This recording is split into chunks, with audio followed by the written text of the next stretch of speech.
Olá, querido irmão, querida irmã, rádio ouvinte da Alvorada, rádio da família, a Catedral do Ar, 106.3. Eu sou o Padre Junior Padilha e esse é o nosso podcast Amigo de Deus.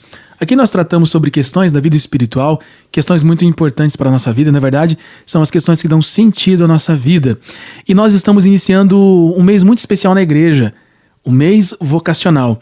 No nosso último podcast, falamos aqui, conversamos um pouquinho sobre vocação de modo geral. Em geral, as pessoas, elas têm dúvidas sobre a sua vocação, mas em geral as pessoas não entendem exatamente do que se trata. Quando falamos em vocação, elas pensam simplesmente no sacerdote, nas religiosas, nas freiras, etc., não é?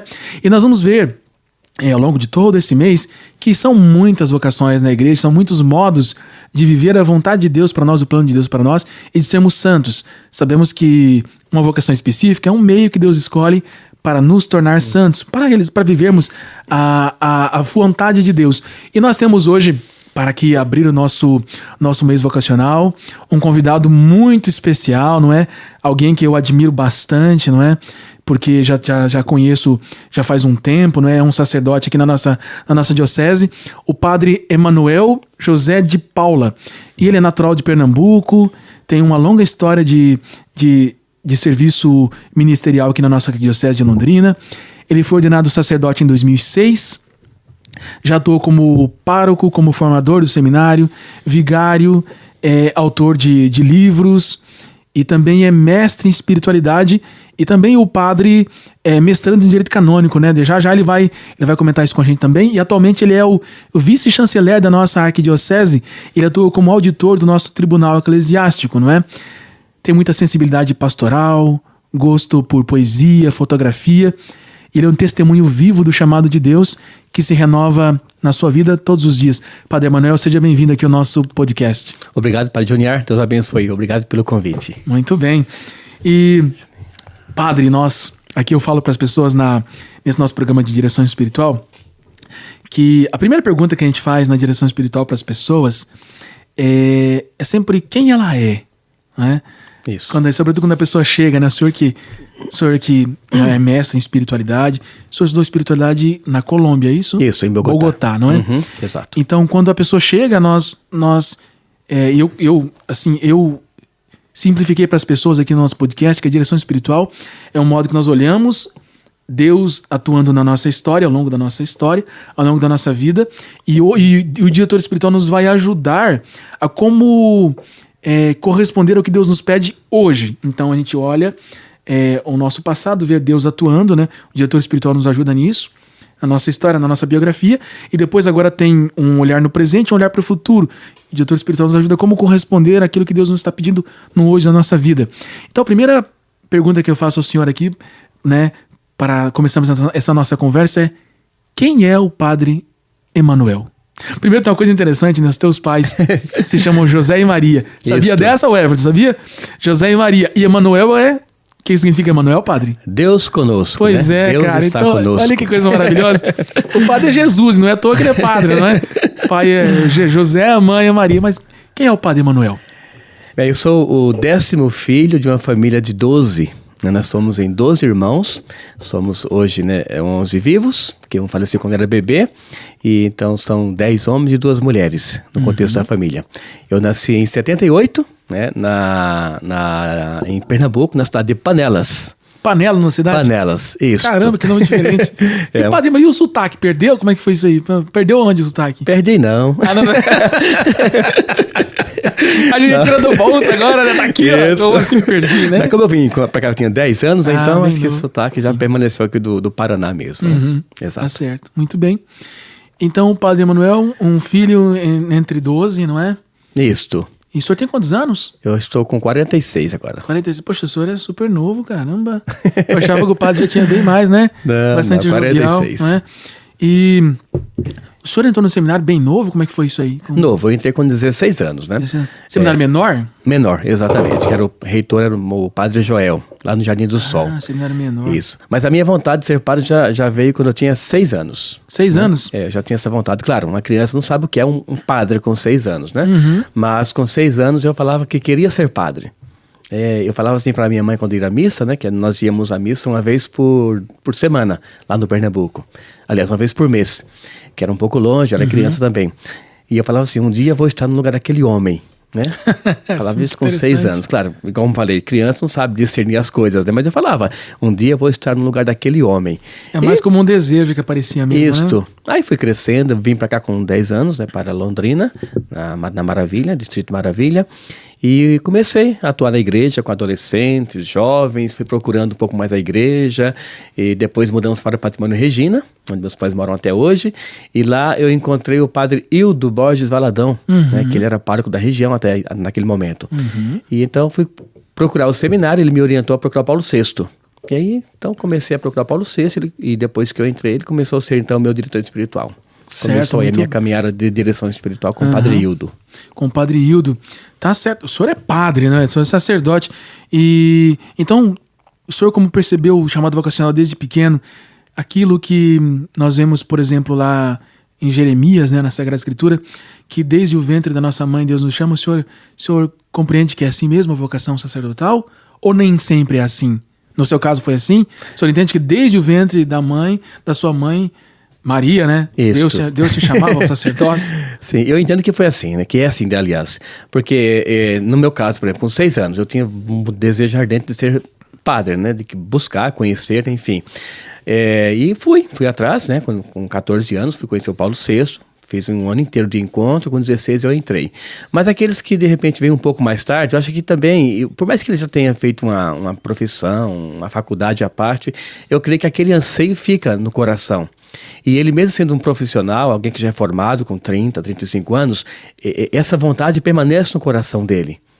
E não é à toa que nós temos hoje, por exemplo, essa iniciação de um seminário para adultos, né? Que é o propedêutico, que são pessoas que já têm 30, 35 anos, mas têm faculdade muitas vezes, né? Mestrados, doutorado às vezes, e eu acho que de repente esse anseio de sempre querer ser padre, mas nunca ter dado iniciativa quando era criança, ou jovem aliás, vem um pouco mais tarde, mas responde àquilo que Deus já semeou quando nasceu, né? Entendi. E o contexto familiar do senhor, ele era um contexto que favorecia, assim, o despertar vocacional? Porque, por exemplo, eu, assim como o senhor, eu percebi também que eu tinha um chamado vocacional bem pequeno, né? Talvez uns 5, 6 anos também. Sobretudo, eu assisti aquela novela, você vai lembrar, As Pupilas do Senhor Reitor. Quando eu vi aquele padre naquela novela, até um livro, inclusive, também. Né? Depois eu fui ler o livro também, não é? E aí eu também sentia isso, não é? Mas o meu contexto familiar... ou, na verdade, não só o contexto familiar, mas também de maneira bem ampla, o modo como eu vivia a fé, não me possibilitou responder o chamado tão novo como o senhor com 16 anos, né?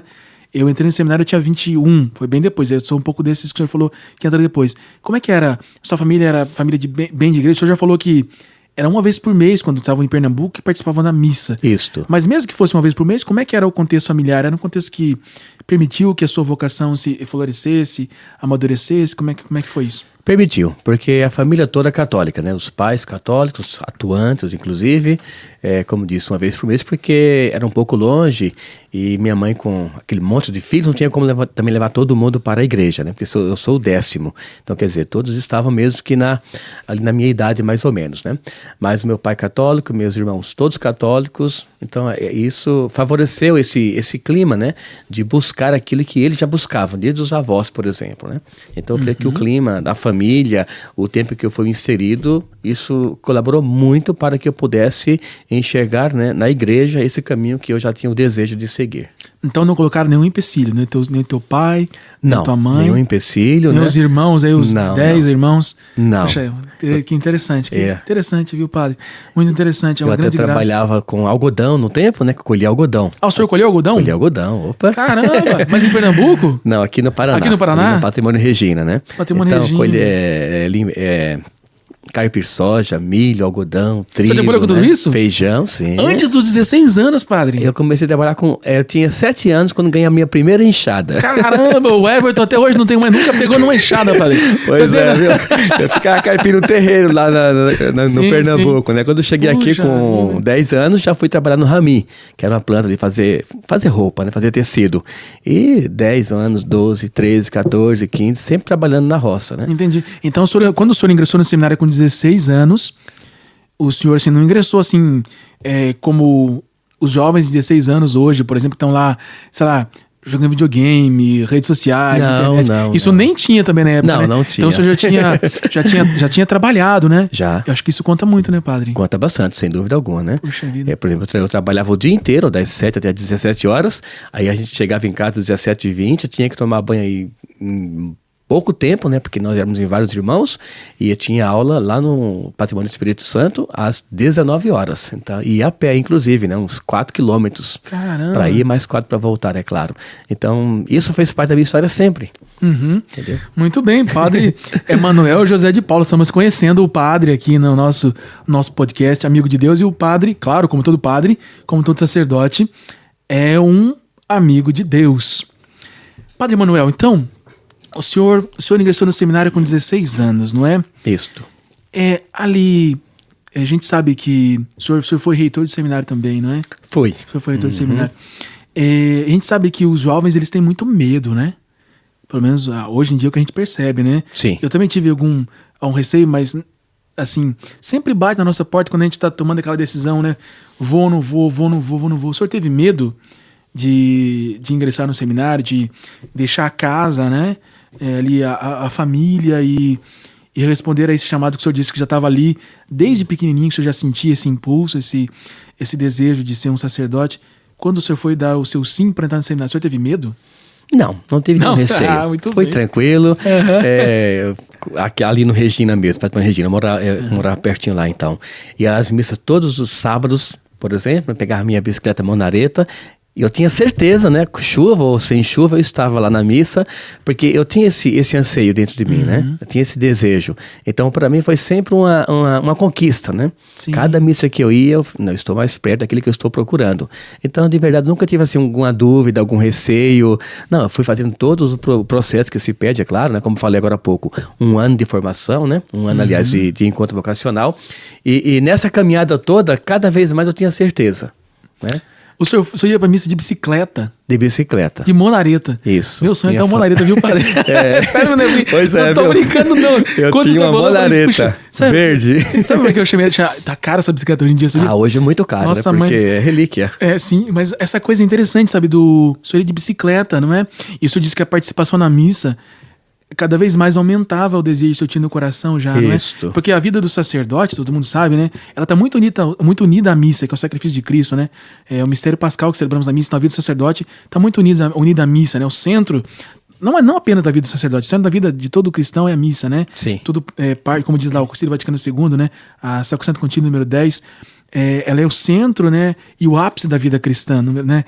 Esse documento sobre a liturgia. Sim. E é interessante eu falar isso porque às vezes a gente tem tantas facilidades para participar da missa, inclusive desde que andar quilômetros, né? Exato. Para participar da missa. A gente tem tantas facilidades para participar da missa e às vezes não vai. E o senhor está dizendo que a participação da missa te ajudou a florescer no seu discernimento vocacional, não é, padre? Exato. O senhor teve algum diretor espiritual? Já que nós estamos num podcast sobre direção espiritual, o senhor teve um diretor espiritual para ajudá-lo a discernir a vocação? No caso, o Padre Hildo, ele serviu como um diretor espiritual para o senhor? Sim. O Padre Hildo foi, como eu disse, foi o primeiro, né? Então, como ele era pároco lá do Regina, naquele período, eu falei com ele que estava indo para o seminário e convidei ele para ser o meu orientador espiritual. Ele aceitou e durante todo o período do seminário menor, ele me acompanhou como orientador espiritual. Aí, acabou o seminário menor, né? Foram os meus 3 anos e eu fui para a filosofia em Apucarana. E o Padre Hildo, como ele também estudou em Apucarana, né? Ele falou assim para mim, padre não, era seminarista, né? Emanuel. Foi Emanuel. Chegando em Apucarana, lá no IFA, né? Que nós temos um curso de filosofia, nós temos, aliás, o curso de filosofia, ele falou assim, procura o Padre João Osório para ser o seu diretor espiritual. Ele me orientou por um bom tempo, ele é uma pessoa muito boa. Aí, chegando na filosofia, eu fiz isso, né? Não sabia quem era a pessoa, mas fui perguntando quem era o professor João Osório. Aí, até que ele apareceu, aí falou assim, o Padre Hildo pediu para falar com o senhor sobre me acompanhar na orientação espiritual. Olha que interessante. E ele falou, o Padre Hildo indicou, ele disse que já fazia muitos anos que não tinha alguém para ele acompanhar, né? Mas, eu conheço bem o Padre Hildo e ele orientou, então eu posso te acompanhar. E com a graça de Deus, né? Todo o curso de filosofia e teologia, e até hoje, então o Padre João Osório é o meu orientador espiritual. Até hoje? Até hoje. Poxa, que coisa interessante. Exato. No nosso primeiro podcast, padre, que foi quando eu falei um pouquinho sobre o que é direção espiritual, eu comentava que para quem quer ser santo, a direção espiritual é necessária, porque ninguém pode ser mestre de si mesmo, como Jesus diz no Evangelho, né? Exato. O senhor acha que é possível alguém discernir uma vocação, seja o sacerdócio, vida consagrada, ou mesmo vida leiga ou matrimonial, sem direção espiritual? É muito difícil, viu? É muito difícil porque a nossa vida tem essas nuances no dia a dia, né? E um dia estamos bem com aquilo que nós procuramos um período, outro dia vem uma dificuldade. Então alguém que vai nos conduzir, nos orientar é muito importante. Eu lembro muito bem por causa disso que uma vez o padre João Osório estava ainda nos meus primeiros anos de padre, né? E ele falou uma frase que me marcou profundamente, foi esta, né? Padre Emanuel, que já era padre até naquele momento, né? Quando você tiver a sua paróquia oficialmente, você realmente estiver com o seu povo, né?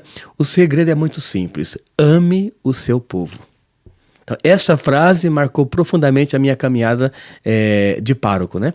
Então, eu creio que se a pessoa não tiver alguém que vai buscar uma orientação, né? Uma fonte, igual eu falei, até hoje o padre João Osório me acompanha, né? Em que sentido? Qualquer dúvida que eu tenho sobre a espiritualidade, sobre a minha vida vocacional, sobre comunidade mesmo, né? Eu falo com ele e ele me dá algumas visões diferentes daquilo que eu estava pensando. Então, é de suma importância que qualquer pessoa que tenha uma caminhada vocacional, o casamento mesmo, né, um noivado, e o padre, é claro, ele tem alguém que possa estar direcionando ele, né? Sim. E claro que esse alguém vai ter sempre a sabedoria do tempo. Né? Por isso que é importante que a gente escolha pessoas que já têm uma larga caminhada, uma larga experiência na vida, naquilo que faz ou naquilo que a pessoa entende. A sabedoria do tempo. É interessante, eu gosto de artes marciais, né, padre? Sim. Eu já fiz capoeira desde 6 anos, meu pai colocou a gente, eu e os meus irmãos, fiz karatê, kung fu, ainda hoje eu treino karatê. Sim. Mas recentemente, na verdade faz uns 5, talvez 6, 8 anos, eu descobri uma coisa que eu não sabia, que tem a ver com isso que você está falando, por isso que eu estou contando essa questão aqui. Eu achava que o sujeito, quando chegou na faixa preta, ou no último cordão lá da capoeira, Isso. ele parava de treinar e só dava aula. E eu descobri, não faz muito tempo, faz uns 5 anos, que ele continua fazendo aulas, continua se aprimorando e tem alguém que o acompanha. Porque quando as pessoas olham para o senhor tem 21 anos de padre, 20, vou fazer 20 agora. 20 anos de padre você vai fazer, né? Fevereiro. Quando as pessoas olham o senhor, né? Eu sou mais novo, né? Tenho 2 anos de padre, né? Quando as pessoas olham um sacerdote, elas falam assim, poxa, não, ele é um sacerdote, ele já teve, o senhor falou aí, eu fui no tempo da filosofia, depois teve a teologia, aí passou pela formação no seminário e tal, e aí não precisa de ninguém que o acompanhe, ele mesmo pode se acompanhar. Então o senhor está dizendo que não é assim, porque tem, não é. Então, tem coisas na vida que, como somos nós que estamos passando, talvez a gente não consiga enxergar com a mesma clareza de alguém que esteja fora, não é? Exato, dessa forma. Por exemplo, eu sempre falo assim para dar conselho para adolescente, né? Por exemplo, está lá um adolescente com 13, 14 anos, com dúvida, por exemplo, na fé ou até mesmo na sexualidade. Se essa pessoa vai procurar outro adolescente que tem a mesma dúvida, será que eles vão se autoajudar, né? Não tem como, entendeu? Não Os dá. dois estão com a mesma crise. Então não tem como buscar na mesma pessoa, aliás, numa pessoa que tem a mesma dificuldade, né? Ou pensar assim, não, eu sou forte, eu entendo o que eu estou passando e eu vou conseguir. Olha, não é por aí o caminho, né? A gente tem que saber que alguém que já passou por esse caminho, alguém que já sabe nos dar, né, um caminho diferente, ou até mesmo nos dar o alarme, acho que é importante para a gente começar a ver onde queremos chegar. Isso. É importante que os nossos ouvintes, padre, aqueles que acompanham o nosso podcast, ouçam o senhor falando isso, porque a Igreja Católica tem essa beleza que nós não vivemos a fé sozinhos, não é? Exato. Nós vivemos a fé em comunidade, né? Exatamente. E somos irmãos que vamos nos ajudando, no fundo, Sim, né? um ajuda o outro, né? Sim. E aqueles que têm mais experiência, né? O senhor falou experiência de vida, sabedoria, experiência de fé também, De fé, não é? exato. Para poder ajudar, porque são questões de fé, não é? São passos Sim. de fé que a gente vai dando, não é? Exatamente. Muito bem. E o tempo de seminário, padre, como é que foi? Foi um tempo muito produtivo, na verdade, né? Eu lembro quando eu cheguei no menor, nós chegamos em 21, né? Nossa, mãe do céu. 21 seminaristas. Era no meu primeiro Paulo ano. VI? Não, era em cima da paróquia Nossa Senhora das Graças. No último andar, lá era o seminário. Ficamos lá 6 meses, depois fomos para o Jardim do Sol, né? Mas no meu primeiro ano, nós chegamos em 21 seminaristas, né? Isto. E lembrando que depois que eu que eu voltei agora, no caso, para o Paulo VI, né, quando era para começar o curso de teologia, éramos em 40 na sala, só do primeiro ano. Só que assim, era interdiocesano, né, o seminário, né? Uhum. Então, essa dimensão de olhar, né, para onde eu estava indo, o que eu estava procurando. Eu lembro que eu cheguei naquela sala, nesse meu primeiro ano, e pensei, não, eu vou querer ouvir bem o professor e aprender bem as coisas. Então eu peguei que eu cheguei um pouco mais cedo, a primeira cadeira, né, a carteira e cadeira lá perto do professor. E ali fiquei todo o período de seminário menor, né.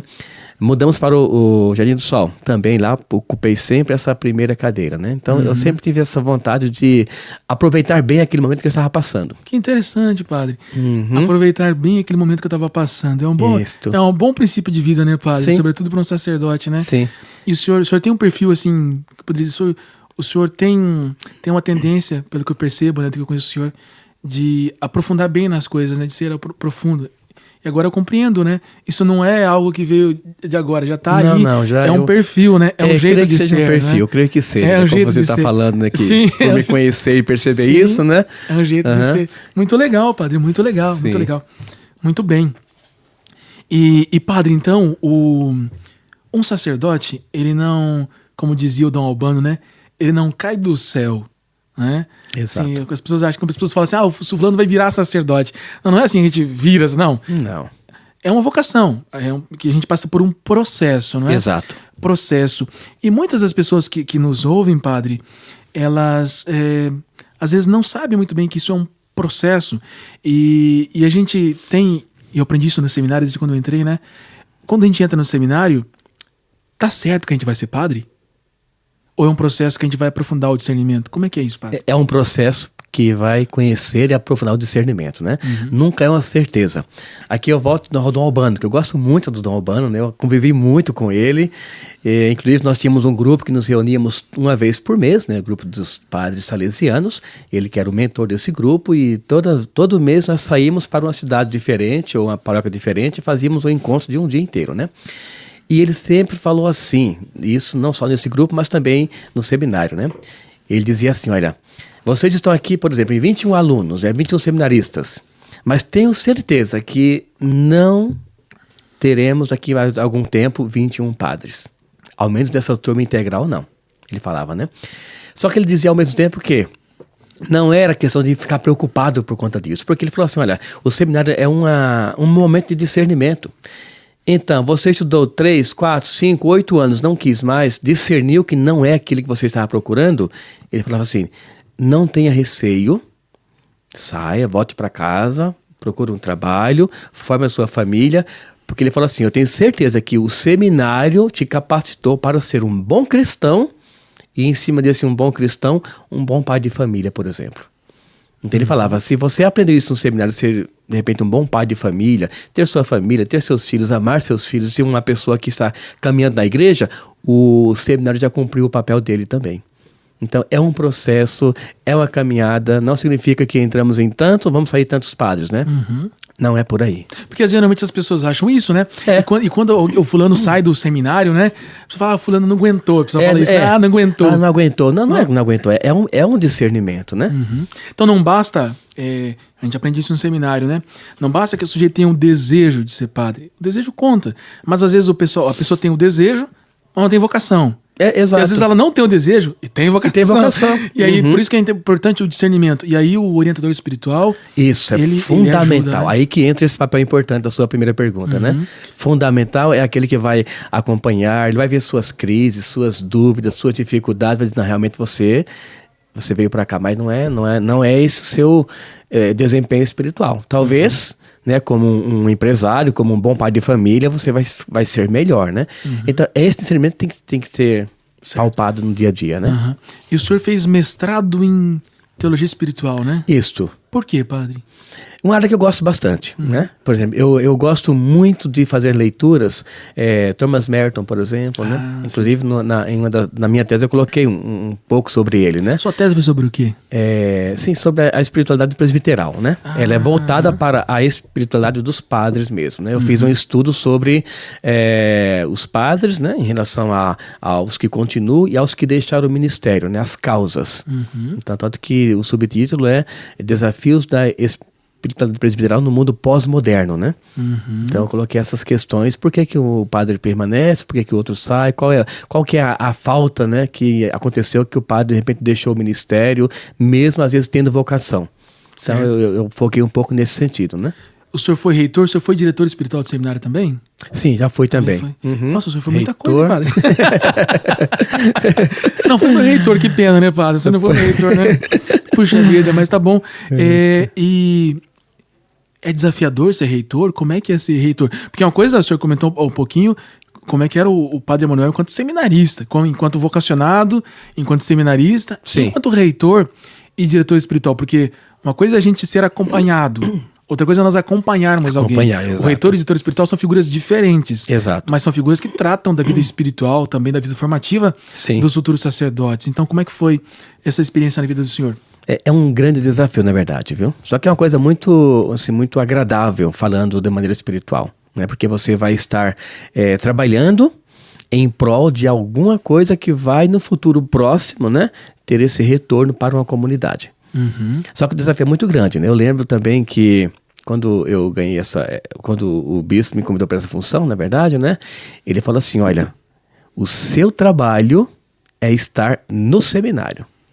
Quem era o bispo na época? Era o Dom Orlando Brandes, né? E falou assim, se por acaso você estiver fora do seminário, tipo, vou para algum lugar por minha conta, ele falou assim, não está trabalhando. Então, o trabalho do reitor, literalmente, é o estar no seminário, né? Que interessante, então, uma presença, uma presença, exatamente, né? Então, se abdica de muitas coisas, na verdade, né?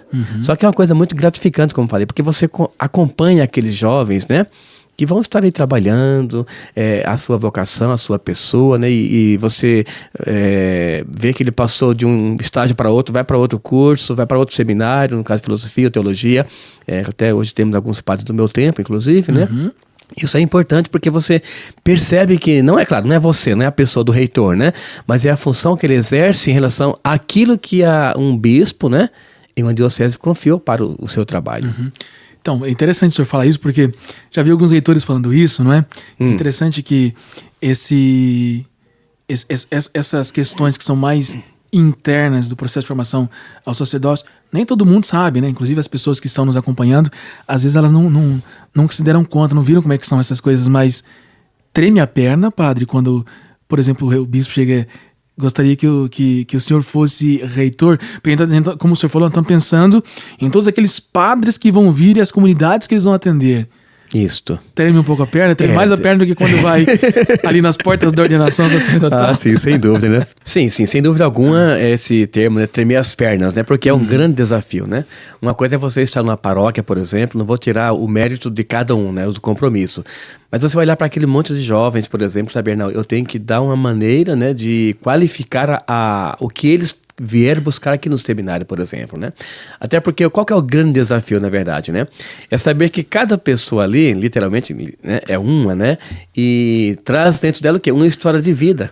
Né? E nessa história de vida, você tem que adentrar nessa história de vida para compreender quem é aquela pessoa, o comportamento dela, por que, por exemplo, numa reunião um age dessa forma, outro age de outra forma. No futebol que temos no seminário, né? Um age dessa forma, outro age de maneira diferente, um é explosivo, outro não é. Na hora de fazer atividades também, né? Tem sempre aqueles que já abraçam, né? Regaçam as mangas e vão, os outros que enrolam. Então, tudo isso são desafios que a gente tem que estar notando, só que de maneira individual, né? E aí sim, a importância do psicólogo que acompanha o seminário, né? Fazer a avaliação mensal, passa para o reitor com a equipe de formadores faz aquela avaliação e esse acompanhamento é importante para vermos, né, como que essa pessoa ela vai lidar com frustrações futuras ou com a sua vocação bem trabalhada ou com a sua vocação própria, né, que chegou lá daquela forma, foi lapidada, né? A formação existe para isso e então vai ser depois confiado a essa pessoa uma paróquia ou um outro ministério, enfim, que seja, né? Então é importante sabermos que essa lapidação é fundamental para termos bons padres, né? Ou no caso de, se for bons pais de família também, os que saírem, né? Para que a sociedade continue respondendo ao que a igreja ela espera de nós.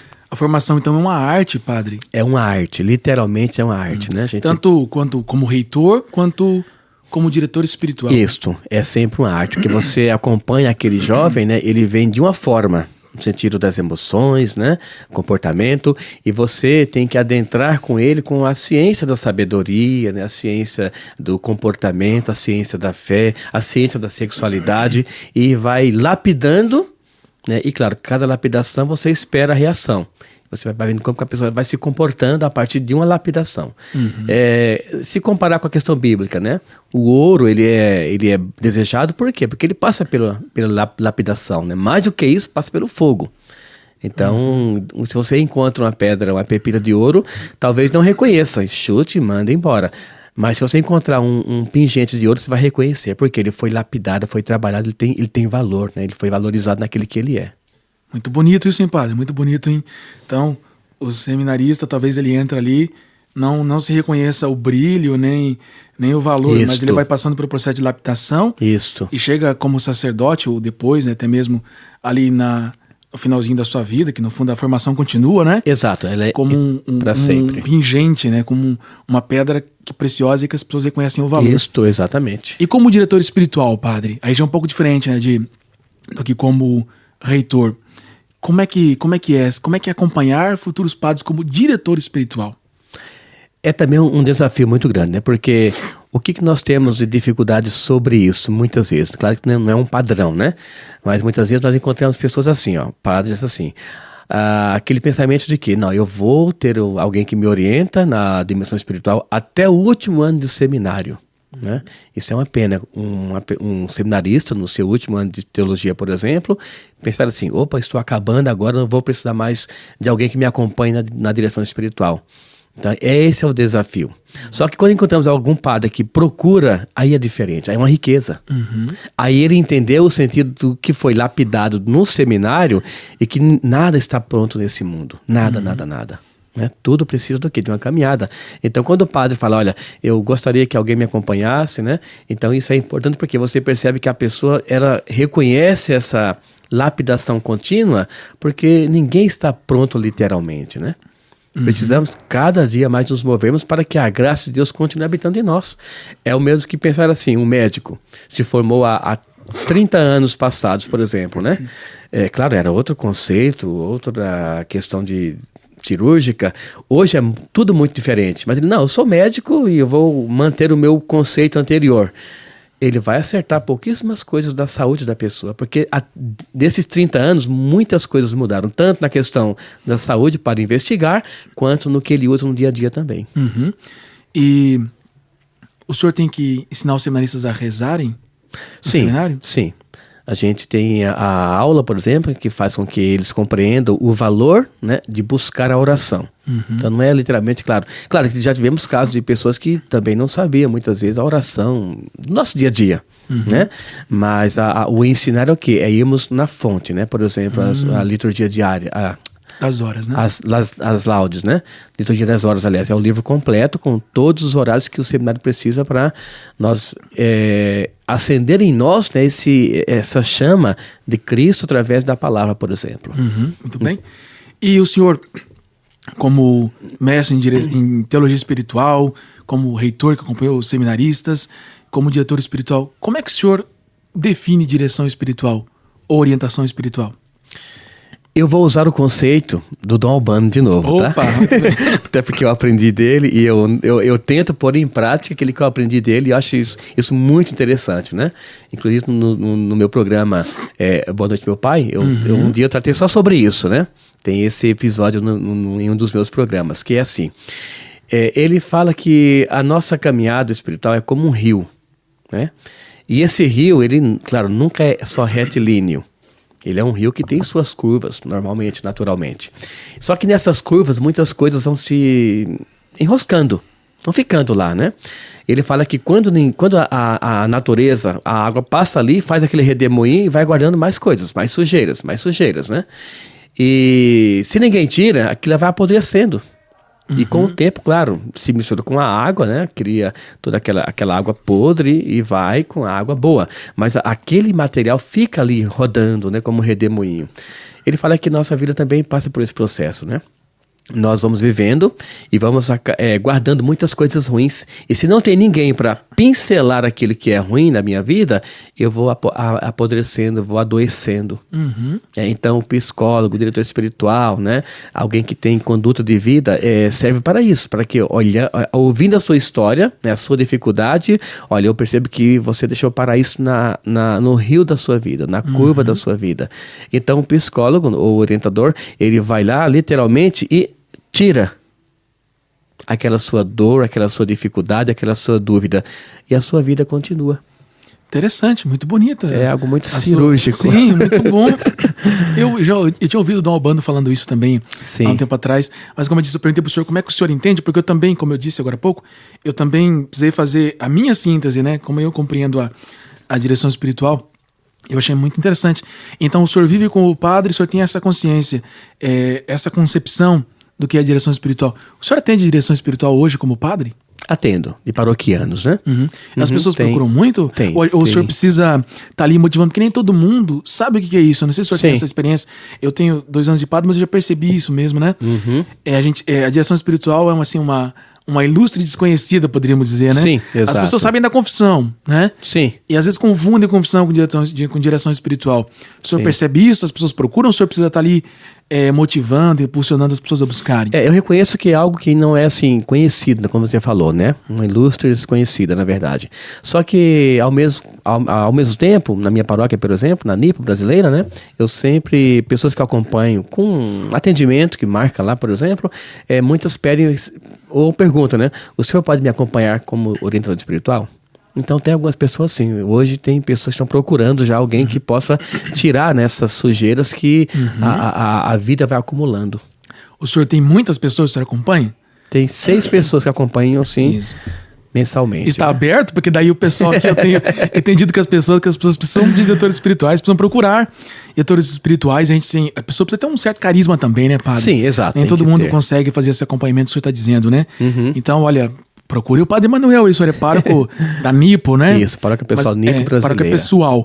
E onde é que as pessoas se reúnem? Onde é que as pessoas podem encontrar o senhor? Atendimento na paróquia mesmo, né? Ligam na secretaria e a partir daí, então, Josiane, mas fica ali que é a secretária. Na Imaculada...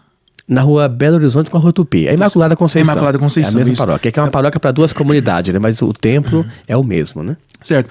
E o senhor está fazendo mestrado em Direito Canônico, né? Sim, estou nessa etapa agora. E tem como conciliar o mestrado em Direito Canônico com a vida de padre, com a vida espiritual? É uma coisa muito diferente. Como é que o senhor percebe isso daí? Não, dá para conciliar, porque no caso dos estudos, né? No caso do curso de Direito Canônico, é deixado 1 semana por mês só para o curso. Então naquela semana eu já falo com a Josiana, não marca ninguém, por exemplo, né? E então é uma semana que eu sei que tem que ser dedicada para esses estudos, né? Então dá para conciliar sim. Claro que é um pouco difícil porque você, que é pároco, sabe muito bem, está tranquilo em casa, de repente morre alguém, de repente alguém está no hospital. Então o nosso dia nunca é igual, né? Todo dia temos coisas diferentes para enfrentarmos. Então nunca que um dia repete a mesma atividade. Então não é porque eu estou na minha semana de estudos que alguém não vai morrer, que alguém não está com dificuldade na casa e não vai chamar, o paroquiano não vai ligar para o padre precisa de uma visita, que é minha avó, meu filho. Então tem essas questões que tem que ir colocando no meio também, né? Sim, mas dá para conciliar sim a leitura, né? A escrita. É um pouco difícil, na verdade, pela tamanho também de atividades que temos, né? Na paróquia e no que mais nós temos fora da paróquia, mas dá sim. O senhor gosta de estudar, o senhor me falou isso, o senhor tem esse perfil mais intelectual também, né? Eu gosto de leitura, gosto de estudar, gosto de escrever, né? Já lancei 3 livros. Nossa, eu gosto de ler, eu gosto de escrever, eu gosto de estudar. Caramba, muito bom. Mas amo fotografia. Ah, o senhor ama fotografia? Isso. Ah, é? É um diferencial que o senhor poderia dizer assim que seria um modo de expressar assim, um viés contemplativo que o senhor tem? Sim, exato. Na fotografia eu consigo ver, por exemplo, a dimensão teológica, né, do belo. Deus, o que cria, né? Então, por exemplo, eu gosto muito de fotografia micro. Pegar, por exemplo, um animal, né? E eu tiro foto, por exemplo, só da parte da frente, do rosto, né? Ou de detalhes, né? Por exemplo, eu vou nos meus pais sempre, lá tem muita galinha. Então, e tem galinhas diferentes lá, por exemplo, galinha caipira, mas que tem raças misturadas, né? Então, eu sempre faço uma foto micro, né? Uma foto pequena, é uma foto que eu aproximo bastante para ver detalhes. Também natureza, flores, né? Por exemplo, pego uma flor e eu tento ir lá no meio dela, lá dentro dela mesmo e encontrar uma essência ali, né? Saber que tudo aquilo lá não é a obra de um homem, não é obra, é do próprio Deus, né? Uma sensibilidade espiritual, né, padre? Também. O capítulo 13 do livro da sabedoria, ele fala sobre isso, revelação natural, né? Sim. Deus que deixa as suas marcas naquilo que ele criou, Isto. não é? E nós vemos isso, por exemplo, também no capítulo 1 da carta de São Paulo aos Romanos, versículos 18, 19 e 20, ele falando que mesmo os pagãos, eles conseguem ter acesso a algo de Deus, porque Deus deixou algo de si inscrito nas coisas que ele criou, meio que ele deixou sua marca, né? Exato. Eu lembro de tem aquele livro do Santo Afonso Maria de Ligório, Prática do Amor a Jesus Cristo, em que ele coloca ali um monge que está caminhando, assim, um dia está fazendo um passeio, e ele, em algum momento, ele, com a bengala dele, um monge mais velho, né? Ele começa a bater nas flores e diz para elas, né? Já sei, agora vocês podem ficar quietas, eu já sei que Deus me ama. Então ele tinha essa sensibilidade espiritual, isso que o senhor comenta, né? Que o senhor não é simplesmente uma fotografia. Não é. Não é. O senhor tá ali fotografando porque aquilo tem algo mais profundo por trás. Exato. Isso é muito interessante, padre. Nossa. Não é o fato de estar aquele momento, né? A gente faz toda uma busca do porquê aquilo está ali e porquê que é daquela forma. E claro, sempre conectando tudo aquilo com Deus. Isso.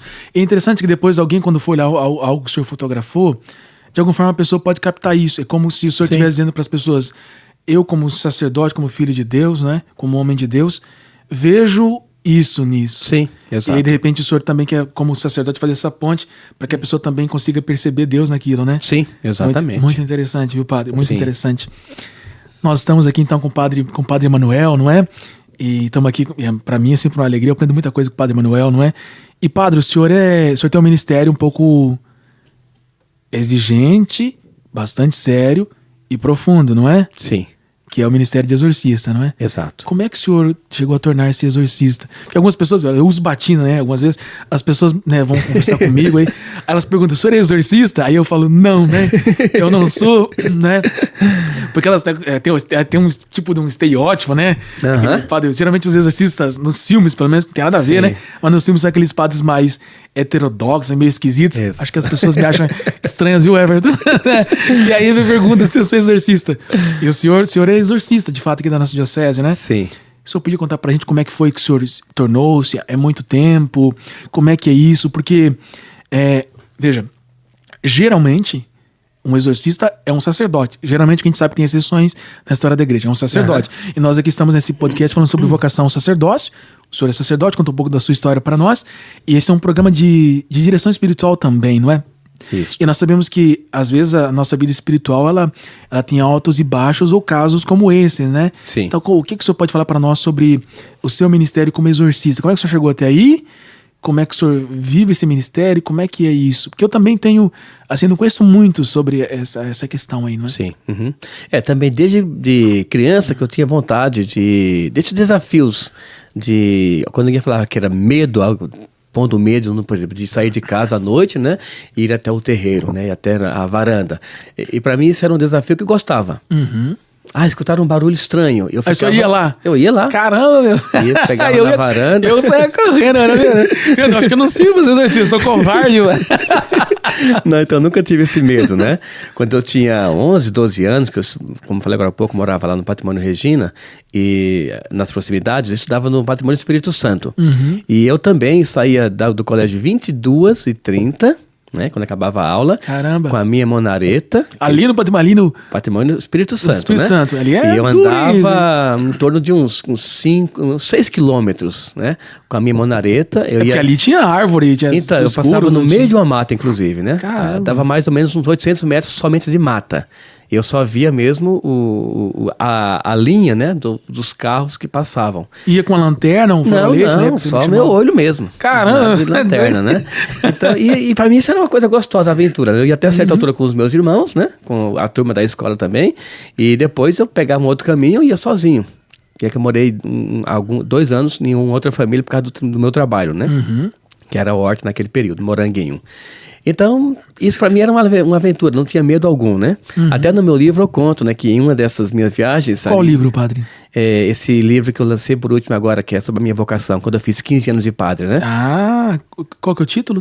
Padre Emanuel, Vida e Vocação, Ok, literalmente, então a gente né? pode até procurar esse livro aí, Padre Emanuel, Vida e Vocação. Isso. Ele conta essa e mais histórias também. Padre. Sim, como que a vocação foi aparecendo em relação também ao exorcismo, né? Opa! Aí um dia eu estava indo na minha bicicleta, monareta, e eu escutei um monte de vozes. E estava chegando nessa mata. Estava sozinho, né? E vozes, e eu pensei, bom, vou devagar porque tem a família ali na frente, né? Porque eu escutava criança rindo, adultos conversando, e eu pensei, é tudo escuro, então vou devagarzinho para não atropelar. E andei, e nada de chegar, assim, em alguém, né? Aí eu parei um pouco para olhar mais ao redor, e no que eu parei, aí veio uma risada bem grande de uma criança, bem assim no meu ouvido, e eu senti, né? O senhor tinha quantos anos, padre? 12, 13 anos. Caramba! Aí, eu e o Everton, a gente tinha, né? A gente já tinha... Vai de reto, você tá doido, né? Aí eu fiquei assim, tipo, olhei pro lado, não vi ninguém, também aquelas vozes pararam, né? E eu peguei a minha monareta e fui embora pra casa. Isso era quase 11 da noite, né? E pra mim foi tranquilo, segui normal o resto do caminho. Foi tranquilo? Né? Era ouvindo voz, daqui a pouco alguém... Meu Deus do céu. Não, mas me parece que já tinha alguma coisa, porque... Deus, ele vai chamando a gente pra um tipo de vida, também ele vai nos dando aptidões, lapidando, né? Isso, ele vai dando aptidões com essas facilidades, né? Porque realmente, imagina alguém que quer ser médico, mas a pessoa, ela não consegue ver sangue. Então, ela vê sangue, ela desmaia, exemplo, né? Exato. Não pode ver alguém realmente ali. Então, parece que são essas predisposições que a gente vai tendo, né? Sim, podemos ver como graça de Deus também pra poder... Sim. Então, lá quando o senhor era pequeno, o senhor já percebeu que essas coisas te inquietavam, aquelas histórias. Eu vim de uma família, aquele tal dos causos, né? Sim. Nossa, era cada causo, rapaz. Era cada causa que eles contavam que eu ficava ali pensando, meu Deus do céu. Sempre era um morto que apareceu, que não sei o quê, um padre morto. Jesus, isso aí são, sei lá, fantasma. Sim. A gente entende isso de outro modo, agora tendo estudado teologia também, né? Enfim, sabendo a vida espiritual. Mas lá de pequeno o senhor percebeu que o senhor tinha um pouco esse viés, essa era uma coisa que te interessava. Sim. E uma coisa também que marcou muito a minha vocação, nesse sentido, foi aquele filme Exorcista. Né? Qual? O primeiro. Aquele aquele mais antigo, temeroso, né? Da Emily Rose? Não, esse já é outro, né? É literalmente o Exorcista, na década de 70, eu acho, certo. Né? Esse que é o que gerou muitos comentários, né? Então, e é um filme, assim, muito pesado, na verdade, né? Pra essa área. Só que é um filme que, pra mim, ele é... Tranquilo. Tanto que quando eu brinco assim, né? Quando eu perco o sono, isso até hoje, né? Quando eu tô assim, meio sem dormir à noite, às vezes eu assisto esse filme. Tá louco? Tranquilamente. Então, esse é o filme mais temido nessa área, para as pessoas, né? Que não é terror, na verdade, né? Mas eu gosto muito dessa área, então. Sim, eu assisto. É que o senhor tem uma compreensão, de repente, um olhar diferente, né? Tá buscando outra coisa, tá vendo algo que as pessoas em geral não veem, né, padre? Exato, porque o exorcista, susto, medo, né? O exorcista está pensando naquela pessoa que ele precisa ajudar. Isto. É isso, né? Eu avalio como que o demônio está agindo naquela pessoa, né? Qual que é a tática dele para tirar a alegria daquela pessoa. Então eu vejo por esse lado. Então é sempre uma análise. Então, aquele filme eu assisti muitas e muitas vezes, né? Só uma questão aqui. Peraí. O senhor é exorcista, né? Tá, mas o demônio existe mesmo, né? Uma vez perguntaram isso aí pro Padre Gabriel à morte, né? E alguém falou, mas o demônio existe? Eu sei que o senhor é exorcista, mas o demônio existe? Eu sempre quis fazer essa pergunta pro exorcista, né? Porque tem muita gente que nos acompanha, padre, que não acreditam nisso, né? Sim, mas parece que não é uma questão de fé, é uma questão de percepção, né? Sim. Porque me parece que, bom, se o demônio não existe, o mal não existe, então, puxa, bom, Deus nos está salvando de quê, né? Claro que não é sobre isso. O mal, ele apresenta na nossa vida, aparece na vida de várias formas, não é? Sim. Exato. Mas é uma coisa que, inclusive, é doutrina da igreja, não é? Sim. Então o demônio Exato. existe mesmo? Existe. Ele nos tenta mesmo? Tenta. Puxa Porque vida, mais então- do que existir, ele atua. Né? Ele atua. Ele atua. Mais do que existir, ele atua. Inclusive, em alguns exorcismos que eu fiz nos últimos anos, ouvindo dele mesmo, né? Numa possessão, por exemplo. Dele mesmo? Quando Opa. alguém está possuído, né? Aham. Então, até uma vez eu perguntei por que ele foi tentar aquela pessoa, né? Aquela mulher, aquela senhora. E ele falou bem claro, eu vim aqui porque ela está me chamando. Então, chamar nomes feios, né? É uma maneira de você abrir uma janela para que ele possa vir também. Puxa vida, padre, eu acho que nós precisamos fazer um podcast sobre isso, hein, padre? Ok? Porque realmente, não é? São coisas que a gente precisa aprender da solidez da doutrina da igreja, não é? Exato. Isso não é simplesmente... Porque a pessoa fala, não, isso aí é uma coisa da cabeça da pessoa. Não é. Tem coisas que são de origem psicológica, Tem, você precisa levar isso em muitas. consideração, Inclusive, não é? o nosso trabalho, às vezes, assim, preenche muito o nosso tempo, né? Porque muitas são psicológicas. Você tem que ir na família, tem que conversar, tem que pegar o histórico e você conclui, mas depois de 2, 3 semanas. Então, a agenda é difícil por conta disso, né? Certo. Mas, assim, existe sim, como disse, ele existe e ele atua. Certo. Eu entendo o sacerdócio, padre, vamos ver se isso faz sentido para os senhores, como eu entendo. Eu entendo o padre como uma ponte entre os homens e Deus, Isto. como Jesus, não é? Exato. E quando a gente trata de uma questão assim, como essa do exorcismo, mas a direção espiritual, o senhor como pároco, como sacerdote, o senhor disse aqui, por exemplo, né, que a matéria do trabalho pastoral do padre é a comunidade. Então, Isto. Nós fazemos uma ponte entre Deus e os seres humanos, né? Entre os seres humanos, entre os homens, as mulheres, Isto. as crianças, os jovens, os idosos, etc. E Deus. Então não é simplesmente um ritual. Não. O senhor está querendo restabelecer na vida daquela pessoa a presença de Deus, não é? Exato. Não é? Então não é simplesmente um rito lá, uma coisa, né? Só porque eu gosto aqui de... Não, isso É tem a ver mostrar com que isso, né? Deus existe, porque esse mal atuou naquela pessoa, né? Mas esse mal não vai prevalecer. Então, o que a gente mostra no exorcismo, né? Que a graça de Deus, a bondade de Deus, né? Ela vai sempre atuar quando a pessoa busca esse tipo de ajuda, que é espiritual. E é um ministério exigente, padre? Muito exigente, né? Contando já exige muito. todas as suas funções, suas atividades, as suas atribuições como sacerdote aqui na diocese, todas as coisas que o senhor já faz, tem mais essa, né? De Sim. tudo isso, padre, da vida de padre, não é? Quais são os maiores desafios que o senhor enfrenta? Quem enfrenta hoje, por exemplo, maiores desafios, Isso.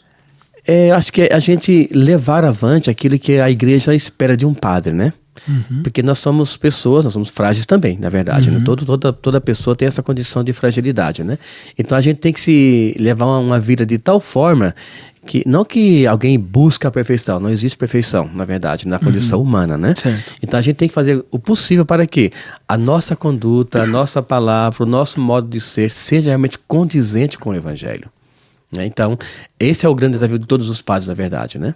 Porque, como você falou agora há pouco, as pessoas têm no padre essa pessoa que vai fazer a ponte, né? E, de repente, olha no padre e não consegue ver essa ligação. É como você tentar acessar um link na internet e instalar sem internet, ele não fica azulzinho, né? Você clica, mas ele está marrom, por exemplo, ele não dá o link. Então, as pessoas procuram no padre essa ligação, né? Então, acho que o nosso desafio, o meu enquanto padre, é fazer o possível para que o meu trabalho, a minha palavra, o meu modo de ser, realmente leve as pessoas a dizerem, não, eu posso conversar, eu posso confiar, né? Porque mesmo em um mundo de tantas dificuldades, nós temos essa missão. Anunciarmos a boa nova de Jesus, né? E quem anuncia, claro, tem que, no mínimo, eu sempre uso esse termo nas minhas homilias, né? No mínimo, fazer com que as minhas ações sejam condizentes com a de Cristo, por exemplo. Nossa, muito bom isso aí, padre. No mínimo, quem anuncia a palavra de Deus, o evangelho, que as minhas ações, no mínimo, condizentes com aquilo que eu anuncio. Exato. Muito então, é bom. um desafio muito grande que você precisa se autopoliciar todo instante, né? Isso, é um tempo. A gente está se convertendo também, né, padre? Sim, conversão acontece todos os dias, né? Nós temos amigos de Deus, amigos fortes de Deus. Exatamente. Crescendo em intimidade com Deus. E agora, padre, nós estamos chegando aqui no finalzinho do nosso podcast, infelizmente, porque seria muito bom de continuar aqui, não é? Sim. Mas eu gostaria que o senhor deixasse aí, sobretudo para os jovens, não é? Que estão no processo de discernimento vocacional. O senhor é um sacerdote, não é? Que mensagem o senhor gostaria de deixar para as pessoas que estão pensando na sua vocação, porque entendo vocação sempre como um sentido de vida, Sim. como um meio que Deus escolhe para nos tornar santos? qual que seria a mensagem que você deixaria para esses jovens que estão aqui nesse tempo de fazerem a sua escolha ou descobrirem o sonho de Deus para eles? Primeiro, não terem medo. Isso é fundamental. A alegria do evangelho que já está em seu coração, você pode alimentá-la todos os dias. Então, se você está, por exemplo, hoje no seminário, né? Ou você está buscando a vocação matrimonial, está no noivado, por exemplo, né? Não tenha medo dos desafios. Desde que você coloque tudo isso nas mãos de Deus, né? Isso é fundamental. Por que eu falo não ter medo? Porque a questão é esta: nós estamos aqui, mas nós não somos daqui. É uma pequena passagem. Então, a alegria do evangelho, ela vai permanecer na nossa vida eterna. Aqui é apenas fazer o quê? Um alicerce. Né? Então, quando alguém vai fazer uma casa, por exemplo, uma casa boa, bem edificada, faz um bom alicerce. E depois vai ter casa por muitos e muitos anos, né? Muitas décadas. E se eu quiser um dia, né? Se eu almejar realmente o céu, essa vida espiritual pós-vida terrena, eu tenho que começar agora. Jovem, idade madura, eu tenho que começar com as minhas boas ações, com o conhecimento de Cristo, boas intenções naquilo que eu estou escolhendo, no matrimônio ou na igreja, por exemplo, né? Para que eu possa fazer um bom alicerce espiritual. E quando eu deixar essa vida terrena, que todos nós, mais cedo ou mais tarde, vamos deixar sem dúvida alguma, quando eu for para a casa do Pai, né? Cada qual ao seu tempo e ao seu merecimento, então eu vou dizer: Senhor, eu construí esse alicerce. Aí sim, a alegria vai ser eterna. Então não tenham medo. Não tenham medo dos desafios que apresenta no seminário, na vida matrimonial, na nossa cultura hoje, porque nós estamos apenas passando, mas temos um objetivo a alcançarmos, que é a vida eterna. Aí sim, alegria por todo sempre. Muito bem, padre. Veja só essa mensagem do padre Emanuel, né? Estamos aqui, mas não somos daqui. Estamos aqui de passagem. E me parece que essa é a grande mensagem que a vida de um padre pode deixar para alguém. A nossa vida é para isso, né, padre? Para lembrar as pessoas que nós somos criados para nos unirmos a Deus. Exato. Nos unirmos plenamente a Deus no céu, não é? Exatamente. A nossa vida é para isso. Sim. Padre, muito obrigado pelas suas palavras. De nada, eu que agradeço o convite, o carinho. O senhor vai voltar mais aqui, hein? Amém. O padre Emanuel tem um podcast aqui, né? Como é o nome mesmo, padre? Boa Noite, Meu Pai. Boa Noite, Meu Pai. Do meu programa, né? Vai quando ao ar? Ao ar todos os domingos, às 18h30. Às 18h30, você sintoniza a Rádio Alvorada e você pode acompanhar com o Padre Emanuel esse podcast, que certamente nós conseguimos perceber que o padre tem muita profundidade no que ele fala, tem experiência de vida, experiência como sacerdote. Temos muito a aprender com ele. Eu sempre aprendo com o Padre Emanuel. Quando eu encontro, é sempre uma alegria, padre. Obrigado. Conviver com o senhor, estar com o senhor, tá bom? E nós vamos voltar aqui para a gente falar sobre questões mais próprias do seu ministério como exorcista. Acredito que as pessoas em casa têm muitas dúvidas sobre isso, não é? Sim. E como podem fazer para não viver com medo do demônio, mas estar em comunhão com Deus, de modo que não estejam em circunstâncias como essa, né? Exato. Tá certo, padre? Então, agora eu gostaria que o senhor deixasse para todos nós aqui uma oração e uma bênção aqui para nós encerrarmos o nosso podcast de hoje. Ok. Então, que Deus abençoe muito a sua família, o seu dia, né, o seu descanso agora, e que a sua família tenha sempre essa certeza que Deus está ali atuando. Deus é aquele que quer com que você busque nele essa certeza de que vai vencer todos os desafios. Então não hesite em buscar Deus todos os dias na oração e faça com que a sua vida literalmente seja também uma oração, por palavras, por ações do seu dia a dia.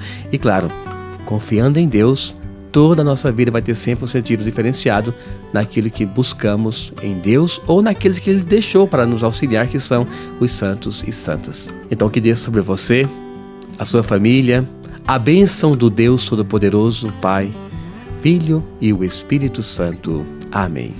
Padre Emanuel, mais uma vez, muito obrigado. De nada, à disposição. Claro. Agradeço também a você que nos acompanhou aqui na Rádio Alvorada, nesse podcast Amigo de Deus. Nós nos encontramos na próxima terça-feira para mais um programa. Até lá.